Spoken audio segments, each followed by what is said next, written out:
स्वागत आहे सर्वांचं मेड सिंपल चॅनलमध्ये. 2022 या अमृत महोत्सवी वर्षातल्या 76व्या स्वातंत्र्य दिनाच्या सर्वांना खूप खूप शुभेच्छा. तर आपण आज बघणार आहोत इकॉनॉमी म्हणजे आर्थिक घडामोडींविषयी, आणि आपण फक्त संभाव्य चालू घडामोडीची रॅपिड रिव्हिजन सिरीज बघतोय. येणाऱ्या राज्यसेवा असेल, कंबाईन असेल, ग्रुप बी, ग्रुप सी आणि इतर परीक्षांसाठी महत्त्वाची. पहिला टॉपिक आहे बघा, पिरियोडिक लेबर फोर्स पार्टिसिपेशन. तर पिरियोडिक लेबर फोर्स पार्टिसिपेशनचा 2021चा डेटा समोर आलेला आहे.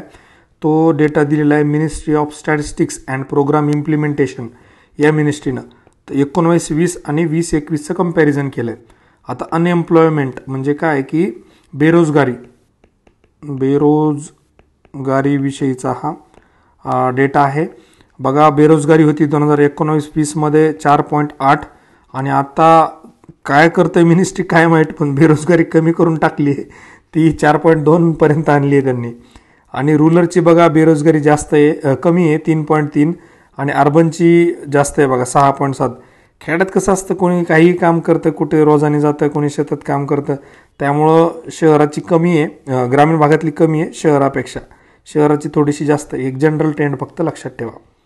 बघा 19-20मध्ये लेबर फोर्स पार्टिसिपेशन रेट म्हणजे काय की आर्थिक कामामध्ये सहभागी होणाऱ्या लोकांची संख्या, म्हणजे काहीतरी काम करतात, नुसते घरी बसून राहत नाहीत, अशा लोकांची संख्या बघा 2019-20मध्ये ती होती 40.1 आणि 20-21मध्ये ही पण वाढ होती गव्हर्नमेंटनं 41.6 झालेली आहे बघा.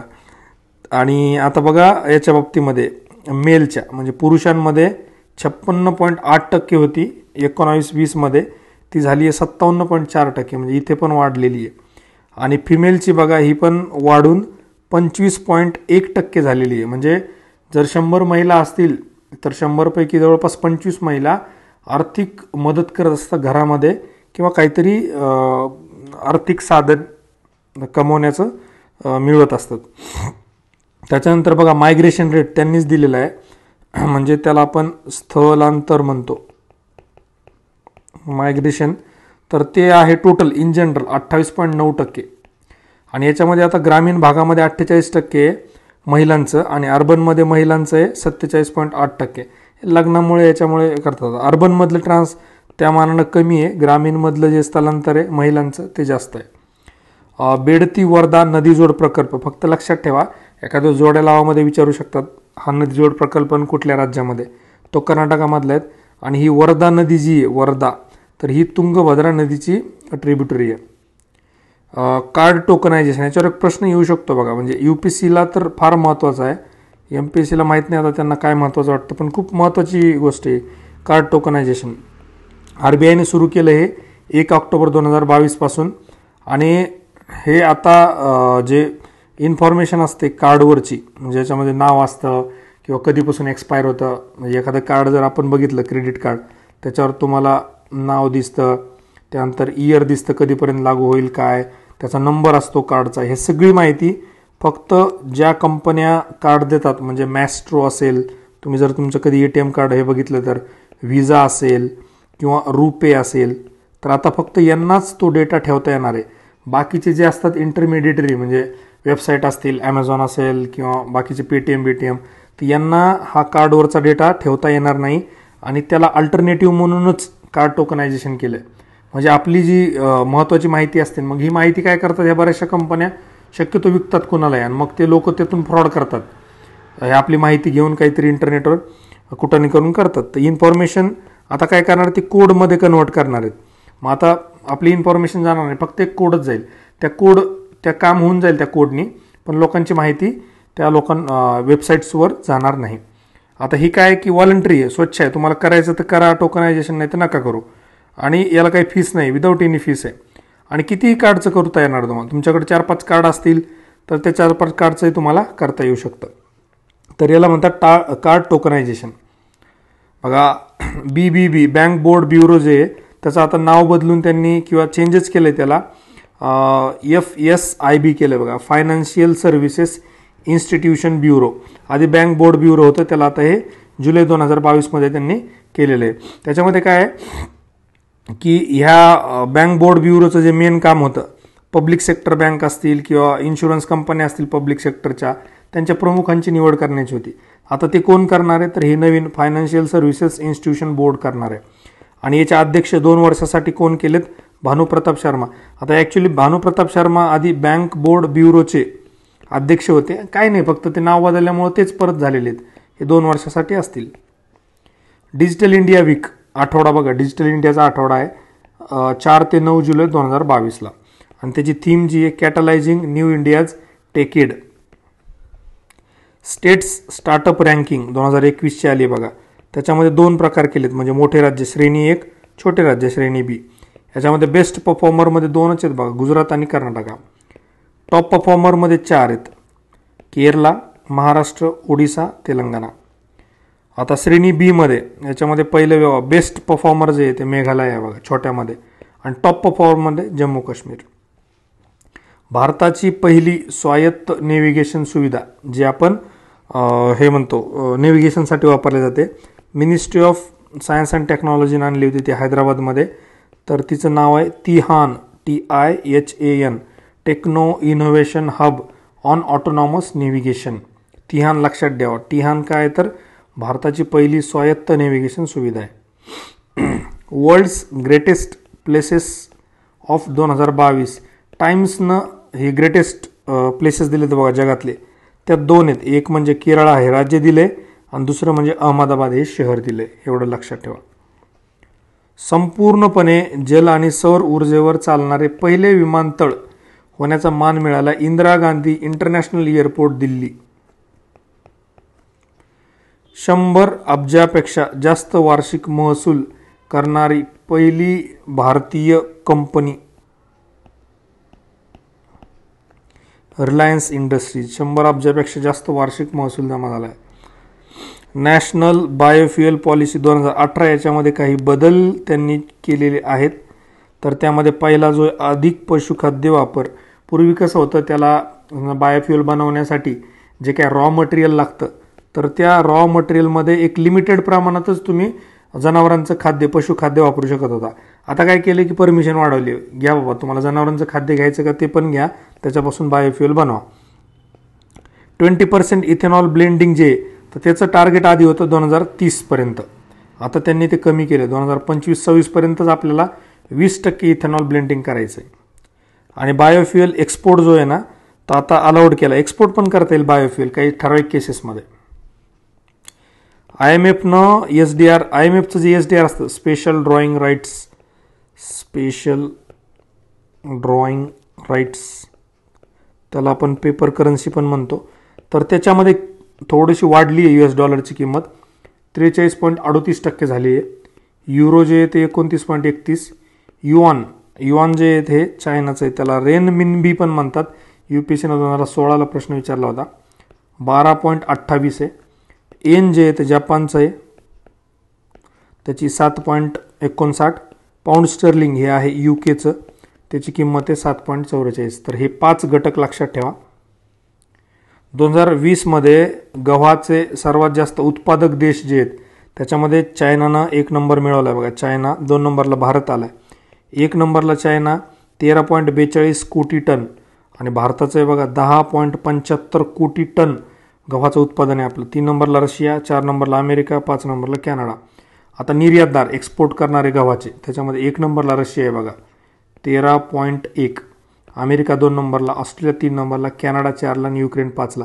आता तुम्ही जर एक गंमत बघितली असेल, युक्रेन रशिया वार आणि त्याच्यानुसार जगातील भूकमारी किंवा खाणेपिणे जे त्याच्या समस्या ज्या सुरू झाल्यात, कारण हे 2 लोक जगातल्या टॉप 5 मधले गहू निर्यातदार आहेत आणि आफ्रिकन कंट्रीज जे आहेत मॅक्झिमम त्याच्यामध्ये इथून गहू एक्सपोर्ट होतं आणि ह्या युद्धामुळं त्याच्यावर खूप परिणाम पडला. तर भूकमारी ही आफ्रिकेमध्ये वाढू शकते. जर्मनीला मागे टाकून भारत 4th वाहन बाजारपेठ झाला आहे बघा. आता अव्वल वाहन बाजारपेठेमध्ये 1 नंबरला चीन आहे, 2 नंबरला अमेरिका, 3ला जपान आणि 4ला भारत आला आहे. भारताने जर्मनीला मागे टाकले वाहन बनवण्यामध्ये किंवा बाजारपेठ, बनवण्या म्हणण्यापेक्षा बाजारपेठ, खरेदी विक्री सगळ्याच गोष्टी. त्याच्यामध्ये आता 2021-22 मध्ये इंडियाना FDI जो आला आहे टोटल तो 83.57 अब्ज डॉलरचा भारतामध्ये FDI आला आहे. आता टॉप FDI इन्व्हेस्टर्स जे आहेत त्याच्यामध्ये लक्षात ठेवा, काय MPSCचा फेवरेट टॉप क्वेश्चन असतो. 1 नंबरला सिंगापूर, 27% FDI सिंगापूरमधून येतो. 2 नंबरला अमेरिका, 18% अमेरिकेतून येतो. 3 नंबरला मॉरिशस, 16% येतो. आता कुठल्या क्षेत्रात जास्त येतो बघा, computer software and hardware 25% FDI याच्यात येतो. सर्व्हिसेसमध्ये 12% येतो. ऑटोमोबाईल मॅन्युफॅक्चरिंगमध्ये 12%. ॲक्च्युअली आता सर्व्हिसेसमध्ये हे पण सॉफ्टवेअर आणि हे पण येतं, पण ॲक्च्युअलमध्ये स्पेसिफिकली जर बघायला गेलं तर कम्प्युटर सॉफ्टवेअर हार्डवेअर ह्या 25%मध्ये, सर्व्हिसेस 12%, ऑटोमोबाईल मॅन्युफॅक्चरिंगमध्ये 12%, सर्व्हिसेस 12, दोन्ही पण. याच्यामध्ये पॉईंटमध्ये जास्त आहे थोडं सर्व्हिसेसचं. तर राज्यांमध्ये बघा सगळ्यात जास्त FDI आला कर्नाटकामध्ये 38%, महाराष्ट्रामध्ये 2 नंबरला 26%, दिल्लीला 3 नंबरला 14%. Liquid nano urea plant Kalol गुजरातमध्ये प्राईम मिनिस्टर आदरणीय नरेंद्र मोदी यांनी त्याचं उद्घाटन केलं आहे. Kalol Gujarat liquid nano urea plant. इफकोचा प्लांट आहे बघा हा, इफकोचा. आणि राज्यसेवा मेन्सला हा प्रश्न विचारला होता की कुठल्या खतामध्ये नॅनो सुरू झालेलं आहे, त्याचा आन्सर युरिया. पहिला लॅव्हेंडर उत्सव, लॅव्हेंडर जे शेती असते लॅव्हेंडरची, तर त्याचा पहिला उत्सव हा भदेरवाह जम्मू काश्मीरमध्ये केला आहे. भारतातील सोन्याचा सर्वात मोठा साठा सापडलेला आहे बिहारमधल्या जमुई जिल्ह्यामध्ये. 27.6 टन खनिज समृद्ध धातूसह 222.88 दशलक्ष टन साठा सापडलेला आहे. 2021-22 मधल्या अमेरिका भारताचा सर्वात मोठा व्यापार भागीदार. 13-14 पासून ते 17-18 आणि 1 वर्ष 20-21 याच्यामध्ये चीन आपला सगळ्यात मोठा भागीदार होता. पण आता 21-22 मध्ये अमेरिकेनं चीनला क्रॉस करून भारताचा सर्वात मोठा भागीदार बनला आहे. चीनच्या आधी UAE भागीदार होता भारताचा सर्वात मोठा. आता बघा इंडिया आणि US मध्ये 20-21 मध्ये 80.51 अब्ज डॉलरचा व्यवहार झाला. 21-22 मध्ये 119.42 अब्ज डॉलरचा झाला. आता याच्यामध्ये इंडियानं इम्पोर्ट किती केलं आहे, 29 अब्ज डॉलर. आणि 20-21 मध्ये 21-22 मध्ये इंडियानं केलं आहे बघा 43.31, किती वाढलं आहे. आणि इम्पोर्ट, आणि इंडियानं एक्सपोर्ट केला आहे बघा USला 20-21 मध्ये 51.62. आणि आत्ता जो आपण एक्सपोर्ट केला 21-22 मध्ये तो 76.11, म्हणजे खूप प्रमाणामध्ये वाढले. म्हणून अमेरिकेने चायनाला क्रॉस केले. आणि आपला व्यवहार जिथं पॉझिटिव्ह आहे असे फार कमी देश आहेत, त्यातला अमेरिका एक आहे. तर आपला जो पॉझिटिव्ह आहे तो 32.8 अब्ज डॉलर आपल्याला मिळालेत ह्या व्यवहारामधून, घेण्या देण्यामधून. त्याच्यामुळं अमेरिकेसोबतचा आपला वाढलेला आपल्याला कधी पण फायदाच आहे. महाराष्ट्र अव्वल साखर उत्पादक. साखर उत्पादनामध्ये UPला मागे टाकले. 138 लाख टन आपल्या साखरेचं उत्पादन झाले आणि उत्तर प्रदेश फक्त 105च आहे. याचं कारण पण तसं आहे, तुम्ही मागच्या वर्षी बघितलं असेल, शेतकरी कोणी असेल तर ऊस एवढा होता की आत्ता जूनपर्यंत ऊसाचं गाळप सुरू होतं. म्हणजे शेतकऱ्यांनी काही काही तर शेतात जाळ लावून दिला ऊसाला, घ्यायला कारखाने तयारच नव्हते कारण ओव्हर प्रोडक्शन झालं होतं. जगातील सर्वात उंच बोगदा हिमाचलवरून लडाखला कनेक्ट करणारा शिंकुला पास येथे 16,580 फूट उंचीवर. UPI लॉन्च केलं इंडियानं दुसऱ्या देशांमध्ये. UAE मध्ये लॉन्च केलं भीम ॲप थ्रू, आणि नेपाळमध्ये पण लॉन्च केलं आपलं UPI. Unified payment interface. Unified payment interface. कधी कधी लॉंग फॉर्म पण विचारू शकतात, आपण सहज घेत नाही मी ॲक्च्युली साध्या साध्या गोष्टी, पण कधी याच्यावर कधी कधी डायरेक्ट प्रश्न पण विचारू शकतात लॉंग फॉर्म. गगन वापरणारी एअरलाइन्स. इंडिगो एअरलाईननं भारताची जी नेव्हिगेशन सिस्टीम आहे गगन ती वापरली. GPS aided geo augmented navigation. ATR 72 नावाचं विमान होतं. 27 एप्रिल 2022ला उड्डाण केलं त्यांनी आणि ते पोहोचले किशनगड राजस्थानमध्ये. स्वतःची प्रणाली असणारा तिसरा देश ठरला आहे बघा भारत, तिसरा. एक पहिला होता USची स्वतःची आणि जपानची स्वतःची. आता USची जी तिला म्हणतात वॉस, वाईड एरिया ऑगमेंटेशन सिस्टीम. जपानची जी आहे तिला म्हणतात MSAS, मिची बिकी सॅटेलाइट ऑगमेंटेशन सिस्टीम. 3 नंबरला इंडियाची बघा गगन. 4 नंबरला Europe EGNOS European geostationary navigation overlay service.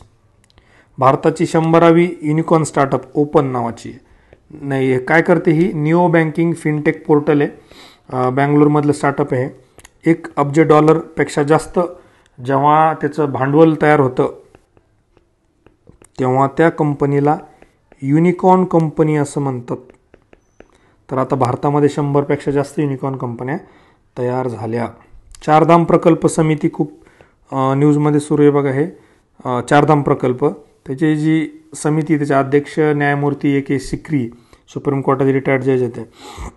देशातले पहिले आर्ट पार्क बँगलोरमध्ये ऑब्वियसली का artificial intelligence robotics techno park पुण्यामध्ये होईल किंवा बँगलोरमध्ये होईल तर बँगलोर. गंगेपासून ब्रह्मपुत्रेला जाणारे सर्वात लांब जहाज 90 मीटर लांब होतं, 26 मीटर रुंद. 15 मार्च 2022ला भलं मोठं सामान घेऊन गेलं ते. हल्दिया जे श्यामाप्रसाद मुखर्जी बंदर आहे तिथपासून तो गुवाहाटीच्या पांडू बंदरापर्यंत. हल्दियाच्या बंदराचं नाव आहे श्यामाप्रसाद मुखर्जी, तिथून गुवाहाटीचं जे आहे ते पांडू बंदर.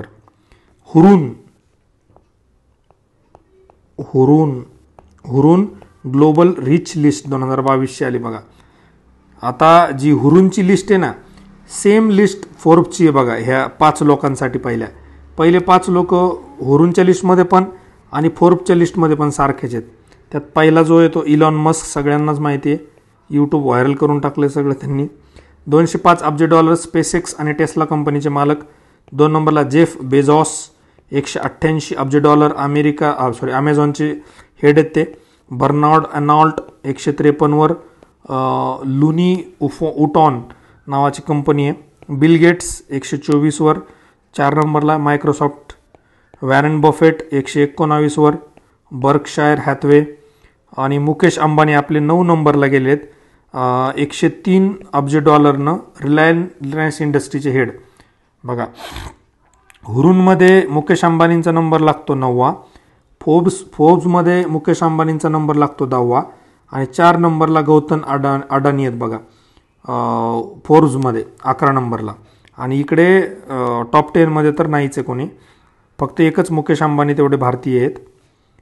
फोर्ब्समध्ये 11 नंबरला मुकेश अंबानी. 10 नंबरला मुकेश अंबानी. फोर्ब्समध्ये 11 नंबरला गौतम अदानी आणि हुरूनमध्ये 9 नंबरला मुकेश अंबानी. आता बघा रिचेस्ट सेल्फ मेड वुमनमध्ये नायका बहुतेक ही त्या लिपस्टिक आणि त्याची जी कंपनी आहे ॲड असतं त्याच्या भरपूर. फाल्गुनी नायर नावाच्या महिला आहेत त्या त्याच्या हेड आहेत. तर त्यांनी याच्यामध्ये 10वा रँक मिळवलेला आहे. कशामध्ये ह्या रिचेस्ट सेल्फ मेड वुमनमध्ये जगातल्या वुमनमध्ये 10वा रँक मिळवला आणि भारतातला पहिलाच रँक आहे त्यांचा. फाल्गुनी नायर $7.6 अब्ज एवढी संपत्ती आहे त्यांच्याकडे. 2021मध्ये हुरूनचाच रिपोर्ट आहे परत. 21मध्ये श्रीमंत कुटुंब जे आहेत तर त्याच्यामध्ये देशामध्ये 11% वाढ झाली बघा. लॉकडाऊन झालं, सगळ्या गोष्टी झाल्या आणि श्रीमंतच झाले. 11% वाढ झाली. 4,58,000 कुटुंब लक्षाधीश आहेत भारतामध्ये. डॉलर लक्ष, आपले रुपयावाले नाही, डॉलरच्या लक्षाधीशमध्ये एवढे कुटुंब भारतामध्ये आहेत. सगळ्यात जास्त कुटुंब आहेत मुंबईमध्ये, म्हणून त्याला आर्थिक राजधानी म्हणतात. 2 नंबर दिल्ली, 3 नंबर कलकत्ता. आणि या हुरूनच एक हॅपीनेस इंडेक्स काढला होता भारतासाठीचा. तर ह्या हॅपीनेस इंडेक्समध्ये 21मध्ये 66% लोक म्हणत होते आम्ही लय खुश आहे. तर 20मध्ये 72% लोक म्हणत होते आम्ही खूप खुश आहे. आता 21मध्ये फक्त 66%च राहिले जे म्हणतात आम्ही खूप खुश आहे. म्हणजे हा आपला परफॉर्मन्स कमी झाला हॅपीनेस इंडेक्स हुरूनमध्ये भारतासाठीचा. Export preparedness index. Export preparedness म्हणजे काय की एक्सपोर्ट करायला किती चांगलं ग्राउंड तुमच्याकडे, किती सुविधा चांगल्या आहेत त्याचा हा रिपोर्ट आहे बघा. त्याच्यामध्ये 1 नंबरला गुजरात आहे 78.86. 2 नंबरला महाराष्ट्र 77.14. 3 नंबर कर्नाटक. 4 तमिळनाडू. 5 हरियाणा. आणि लँडलॉक्ड राज्यांमध्ये पहिलं राज्य जे आहे ते हरियाणा 53.20. कोकण रेल्वेचं 100% इलेक्ट्रिफिकेशन झालं बघा. हिरोहा महाराष्ट्रापासून तर ठोकूर कर्नाटकापर्यंतची 741 किलोमीटर विचारू शकता ते एवढ्या लांबीचं कोकण रेल्वेचं जाळं आहे. 26 जानेवारी 1988ला कर्नाटक, गोवा आणि महाराष्ट्राला जोडणारा हा कोकण रेल्वे प्रकल्प सुरू झाला होता electrification. Carbon neutral farming methods पहिलं करणारं राज्य जे आहे तर ते आहे केरळ. इंडियाज एक्सपोर्ट्स, भारताचे एक्सपोर्ट पहिल्यांदा $400 अब्ज क्रॉस केले बघा आपण 2022मध्ये. खूप मोठी उपलब्धी आहे ही. भारतातील पहिला स्टील रोड, स्टील म्हणजे काय स्टीलचा नाही केला, स्टीलपासून जे काय भांगार भिंगार असतं त्याचा बेस म्हणून वापरला आहे त्या रोडवर.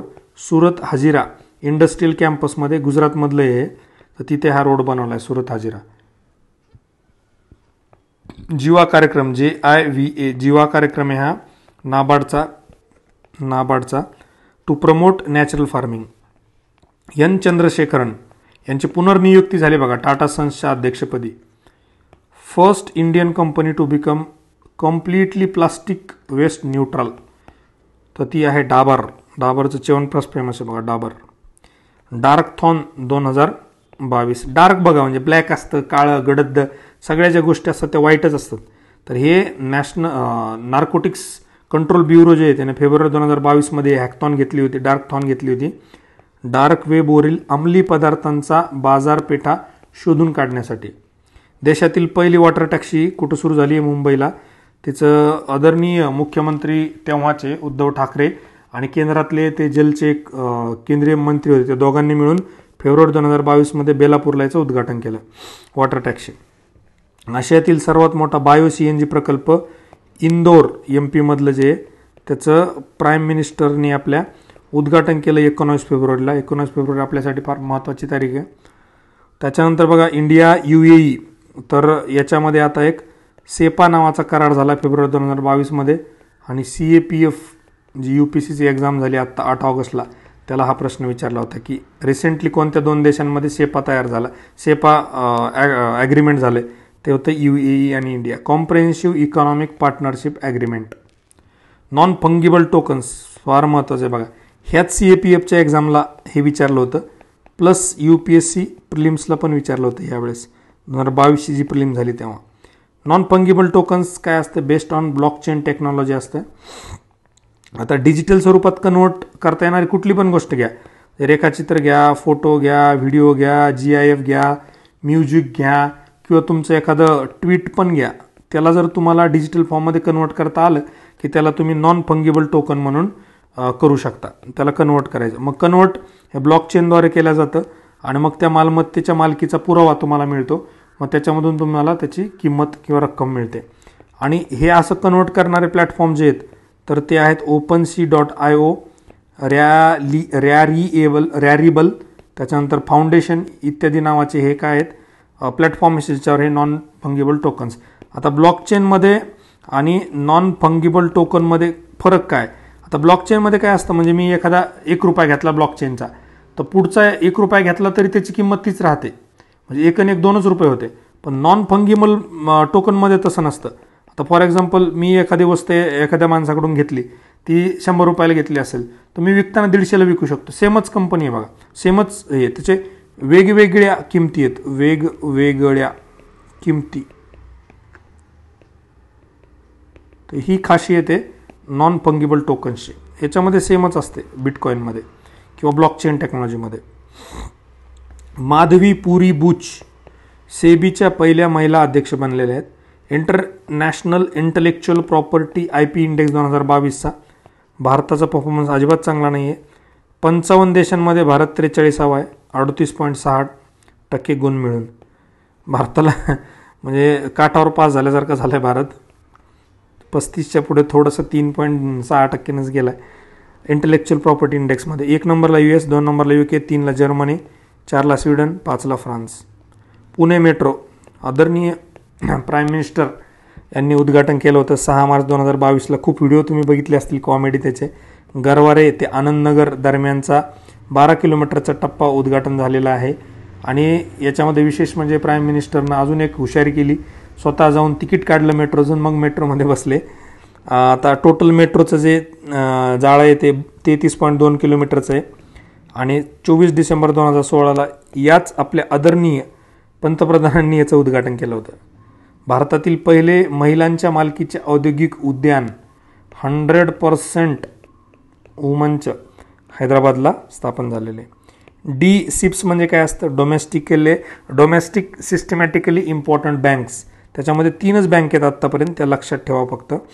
SBI के, पणजी बँक आयची आहे, HDFC, या 3च आहेत. ओपन रॉक संग्रहालय, रॉक म्हणजे काय, खडकांचे संग्रहालय, कुठं जानेवारी 2022ला हैदराबादला उद्घाटन केलं.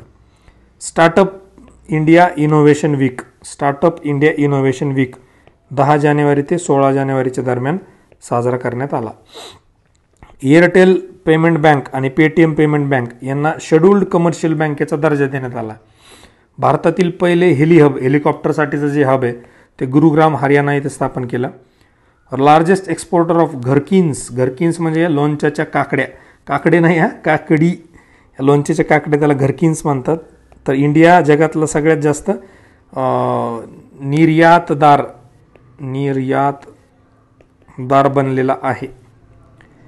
आदिबद्री धरण, फक्त लक्षात ठेवा नाव, हरियाणा आणि हिमाचल प्रदेशमध्ये यमुनानगर जिल्ह्यामध्ये त्याचं उद्घाटन झालं. कंटिंजन्सी फंड जो आहे तो याच्यामध्ये थोडेसे बदल केलेत आर्टिकल 267 नुसार. आता काय 40% रक्कम जवळपास सचिव जे वित्त मंत्रालयाचे ते खर्च करू शकतात. जे काही कंटिंजन्सी फंडमधली रक्कम आहे त्यातली 40%.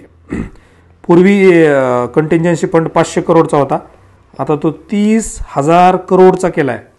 आणि 1950मध्ये त्यासाठी एक कायदा बनवला होता, इंडियन कंटिंजन्सी फंड ॲक्ट. म्हणजे कॉन्स्टिट्यूशनमध्ये पण मेन्शन आहे आणि नंतर कॉन्स्टिट्यूशननुसार एक कायदा पण केला. म्हणजे it is a constitutional and statutory. निधीचे कामकाज कोण बघतं, राष्ट्रपती.